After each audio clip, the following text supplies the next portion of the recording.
Hello guys, तो ये आज का दूसरा वीडियो है क्योंकि आज मुझे बहुत सारी अपडेट्स कवर करनी थी, तो मैंने सोचा कि दो वीडियोस डाल दूं। तो फर्स्ट अपडेट है डेरेक और सैमसन की। तो गाइस, ओलंपिया टीवी ने जेरेमी बॉन्दिया, एरिक बैंक्स के बाद अब फाइनली थर्ड बैटल में बुलाया था डेरेक लंसफोर्ड और सैमसन डॉडा को, एंड इन दोनों ने भी यहाँ पर बैक वर्कआउट को ही चूज करा। और मैन, उसके बाद डेरेक और सैमसन ने पोजिंग करी एक साथ, and man it was very crazy. I mean, Derek खा रहे थे सैमसन को पूरी पोजिंग के दौरान। इतने मैसिव डेरेक लग रहे थे even after being just 5 foot 5 inches. आप खुद देखो डेरेक की विड्थ कितनी ज्यादा है, जबकि सैमसन इस वक्त इनकी लास्ट अपडेट के हिसाब से सैमसन इस वक्त 327 पाउंड वे कर रहे हैं। 327 पाउंड गाइस, एंड डेरेक का वेट है 260 से 265 पाउंड। दोनों का ही ये ऑफ सीजन वेट है, एंड ऑलमोस्ट 60 पाउंड्स का डिफरेंस है दोनों में। तब भी डेरेक सैमसन को खा रहे थे with the share mass and share with जो डेरेक कैरी कर रहे थे। कंडीशन भी यहाँ पर ऑफ सीजन के हिसाब से डेरेक की बहुत ही अच्छी थी, बहुत ही अमेजिंग थी। जबकि सैमसन मिस्टर ओलंपिया के बाद एक शो कर चुके हैं, तो इस हिसाब से भी Samson should have been in better shape. But Derek देखो किस बड़ी मार्जिन से डोमिनेट कर रहे थे सैमसन को यहाँ पर उसके बाद भी। तो जिस तरह से आर्नोल्ड क्लासिक की विन के बाद से सैमसन को ही एक बड़ा चैलेंजर समझा जा रहा था टाइटल के लिए, ना कि डेरेक को, उस तरह से यहाँ पर डेरेक ने प्रूव कर दिया है कि बॉस अभी भी I am the biggest hurdle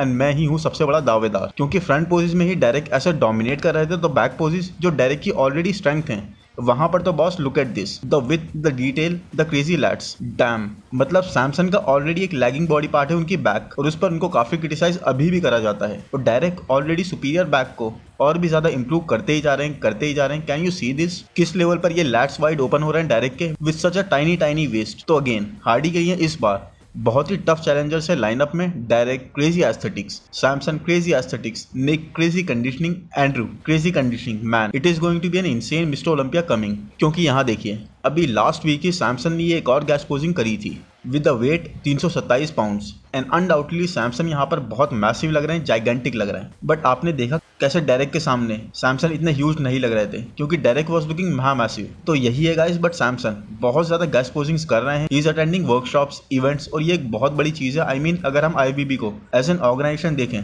कितना उनके main athletes are promoting the sports and being in the limelight, ये बहुत ज़्यादा मैटर करता है। सो बिग रैमी ने गलती से जो गलती एक बार कर दी थी, उसे अब कोई भी रिपीट नहीं करना चाहता, एंड सभी ऑलमोस्ट एक अच्छे तरीके से इस अपॉर्चुनिटी को कैपिटलाइज कर रहे हैं, स्पोर्ट को रिप्रेजेंट कर रहे हैं, पब्लिक इंटरेक्शन कर रहे हैं, which in turn is bringing massive audience in. ये नेक्स्ट है गाइस पोजिंग प्रैक्टिस की अपडेट एंड्रू जैक की, जो इस वक्त 9 वीक्स आउट हैं टेक्सास प्रो से, जहां उनका सामना होगा ब्लेसिंग अवोदिबू और हंटर लब्राडा से। एंड एंड्रू को इस वक्त कोई भी कॉन्वर्सेशन का पार्ट नहीं समझ रहा, क्योंकि ऑलरेडी दूसरे लोग इतने ज्यादा डोमिनेटिंग हो रहे हैं, जबकि Andrew has got one of the most aesthetic physique of current time. Andrew ने साइज ऐड करा है, थिकनेस ऐड करी है, बैक को भी बहुत ज्यादा इंप्रूव करा है। कुछ पोजिस तो हम जानते हैं एंड्रू के ऑलरेडी गोल्ड हैं, ऑलरेडी विनिंग पोजिस हैं, जिनमें उनको कोई टच नहीं कर सकता अगर सेम ही कॉल आउट की बात हो तो, all while keeping is superior shape in check. तो according to me guys, Andrew को कम आंकना या फिर कॉन्वर्सेशन का पार्ट नहीं बनाना, नहीं समझना, all while he is putting in the work, he is improving every single day, एक गलती होगी। क्योंकि एंड्रू इस बार टॉप 6 को टारगेट कर रहे हैं, एंड आई डोंट सी कि ये कोई अनअचीवेबल सा टारगेट है एंड्रू जैक जैसी फिजिक के लिए। सो नेक्स्ट अपडेट है गाइस जेरेमी पॉटविन के बारे में, और आपको तो पता ही है गाइस कि इस बार के मेंस फिजिक के लाइनअप पर ऑलमोस्ट 2017-2016 के लाइनअप के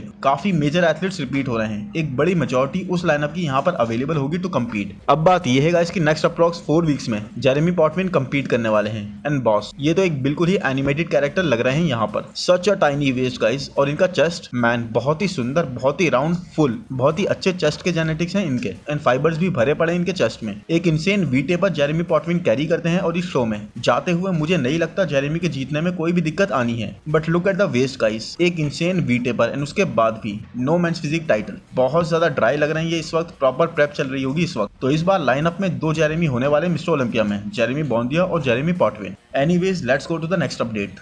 नेक्स्ट अपडेट है उर्स कैल्सिंस्की की, जो इस वक्त वे कर रहे हैं 275 पाउंड्स। यस गाइस, 275 पाउंड्स, यकीन नहीं आ रहा ना, जो कि बहुत ज्यादा है। निक वॉकर से, हंटर लब्राडा से, हार्डी चुपन से, और डायरेक्ट लंसफोर्ड से भी, जो कि सारे के सारे एथलीट्स ओपन कैटेगरी में कम्पीट करते हैं, और जिनका सबका ही ऑफ सीजन चल रहा है। उसके बाद भी क्लासिक डिवीजन के एथलीट उर्स कैल्सिंस्की उनसे ज्यादा वे कर रहे हैं, एंड उसका वेट कैप क्लासिक डिवीजन में 220 पाउंड का है बस। तो यहाँ पर उर्स थे ग्रेग के वीडियो में, और ग्रेग ने उर्स का बॉडी फैट मेजरमेंट भी करा, जो कि आया 10.2%, जिस पर ग्रेग सरप्राइज भी हो होगा कि इस बॉडी वेट पर और इस बल्किंग फेज में भी you are pretty lean. But साफ तरीके से ग्रेग ने उड्स को बोल दिया कि तुम्हें अब ओपन में मूव हो जाना चाहिए एज यू आर ग्रोइंग, क्योंकि देयर इज नो वे कि तुम सीधे 275 पाउंड से 220 पाउंड पर मूव कर जाओ। उड्स तो अभी भी यही चाहते हैं कि वो क्लासिक में ही कम्पीट करें, बट ऑनेस्टली गाइस उड्स की ग्रोथ को देखकर एंड वेट को देखकर ऐसा नहीं लगता कि उड्स अब क्लासिक में कम्पीट करेंगे। प्लस उनको जितनी भी एडवाइसेस मिल रही है सारे एक्सपर्ट से और जिस तरह का वो पोटेंशियल अपना भी देख रहे हैं, उस तरह से तो लग रहा है कि उड्स भी अब इस चीज को थिंक करने बैठ जाएंगे। और नेक्स्ट अपडेट है गाइस हकीम विलियम्स की लेटेस्ट अपडेट, जिसमें वो अपना बैक शॉट प्रेजेंट कर रहे हैं। एंड मैन, लोग पता है इस पिक को देखकर क्या बोल रहे हैं, बहुत ज्यादा फोटोशॉप्ड है, एडिटेड है वगैरह वगैरह।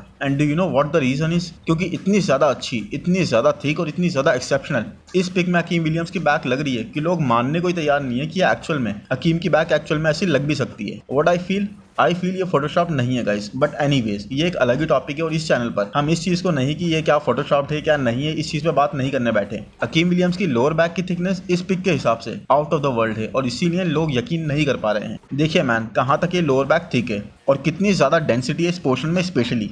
और अगर हकीम एक्चुअल में ऐसे दिख रहे हैं तो बॉस ये एक बहुत ही अच्छा और बहुत ही स्ट्रॉन्ग वर्जन होगा हकीम का। एंड फाइनली हकीम फिर से एक कॉन्वर्सेशन का पार्ट बनने में कामयाब हो जाएंगे। अब नेक्स्ट अपडेट है guys the conditioning king Michael Dabull की। एंड मेरा एक सपना है गाइस कि मैं माइकल डबूल को इस कंडीशनिंग के बिना देखूं, बट आई थिंक ये एक ऐसा सपना है जो माइकल इतनी आसानी से पूरा नहीं होने देंगे। एनीवेज मजाक बहुत हो गया गाइस। माइकल यहाँ पर अपने एक फ्रेंड के साथ पोस्ट कर रहे थे जिन्होंने रिसेंटली कम्पीट करा था। And look at him man, look at Michael की कंडीशनिंग एक स्टैंडर्ड है अपने आप में। ऑब्लिक्स, ड्राइनेस, चेस्ट में फाइबर्स एंड अब ये back post. And dam, can you see this? किस लेवल की डिटेल्स हैं ये। ड्राइनेस, कंडीशनिंग सब ओवर द रूफ। ये देखो सेपरेशन इन आर्म्स। मैन, ये एक अलग ही लेवल के क्लासिक फिजिक एथलीट हैं, बस इनका स्ट्रक्चर उस लेवल का क्लासिक नहीं है, वरना he would be really deadly. But even now guys I see him coming in top 6 for sure. Next update है गाइस कियान पियर्सन की। कियान इस वक्त ऑलमोस्ट 9 वीक्स आउट है एंड ये कियान का बेस्ट ऑन स्टेज लुक होने वाला है। And guys don't you think Kian एक डायरेक्ट लंसफर्ड का छोटा वर्जन लग रहे हैं यहाँ पर? I mean look at his proportions and specially lats की विड्थ, बहुत ही ज्यादा इंप्रेसिव इंप्रूवमेंट्स कियान की तरफ से। आई जस्ट होप कि कियान को ये हार्डवर्क से अर्न करा हुआ इतना ज्यादा मसल काफी बड़ी मार्जिन तक लूज ना करना पड़े to compete under 212 weight cap. ये एक बहुत ही बड़ी दिक्कत है ऑलमोस्ट सबके लिए ही वेट कैप को हिट करने की। Anyways guys let's see how Kiyan does it. तो गाइस नेक्स्ट अपडेट है ब्लेसिंग अवोदिपो के बारे में, जो टेक्सास प्रो में एंड्रू जैक्ट और हंटर लप्राडा के सामने होंगे। तो इस वक्त ब्लेसिंग अवोदिपो बहुत ज्यादा सीरियस डिटर्मिनेशन से वर्कआउट कर रहे हैं और उनकी प्रेप बहुत अच्छी चल रही है। जैसे कि आप उनको देख सकते हैं, उनकी बैक बहुत ज्यादा वाइड हो रही है और इस वक्त वो बहुत ज्यादा ड्राई भी लग रहे हैं। तो आई होप गाइस ब्लेसिंग का हम एक बेस्ट वर्जन देखने वाले हैं। बट उनके लेग्स की अपडेट जिस पर उनको बहुत ज्यादा क्रिटिसाइज करा जाता था उसको हम नहीं देख पा रहे हैं यहाँ पर भी। तो अगर इनके लेग्स अभी भी इंप्रूव नहीं है तो एंड्रू जैक्ट और हंटर लप्राडा के सामने it is going to be very difficult for him. और उससे पहले भी इनके 2 शोज में आई थिंक एक शो में हसन मुस्तफा ऑलरेडी कम्पीट कर रहे हैं, तो it is going to be really difficult for him to qualify. तो इसीलिए गाइस इनको अपना बेस्ट वर्जन लाना होगा अपने नेक्स्ट शो में, नहीं तो इनके लिए बहुत ज्यादा प्रॉब्लम्स खड़ी हो जाएंगी, क्योंकि टेक्सास प्रो में इनके लिए एंड्रू जैक्ट को बीट करना is going to be really difficult. Now next और लास्ट ये अपडेट है गाइस एम्प्रो क्लासिक के क्लासिक फिजिक डिवीजन के विनर जर्मन पेस्टर की। इनको मैंने लास्ट वीडियो में कवर नहीं करा, तो here he is and he was just perfect guys. बहुत ही pleasing classic structure at its peak, just need to add a little bit of size and bam. इस शो को जीतने से पहले ही ऑलरेडी क्वालिफाई हो गए थे किसी और शो को जीतकर, और ये दूसरा शो था इनका इस सीजन में जिसको इन्होंने जीत लिया है। तो एक अच्छा मोमेंटम बना लिया है अपने लिए मिस्टर ओलंपिया में जाते हुए। नाउ लेट्स सी आगे जाकर हाउ ही परफॉर्म्स, क्योंकि क्लासिक डिवीजन का लाइनअप वो भी टॉप का तो is insanely packed already. And I hope guys ये वीडियो आपको पसंद आया होगा। पसंद आया है तो प्लीज लाइक कर दो, चैनल को सब्सक्राइब कर दो, नोटिफिकेशन बेल को दबा दो, इंस्टाग्राम पर फॉलो कर लो। Thank you, bye bye.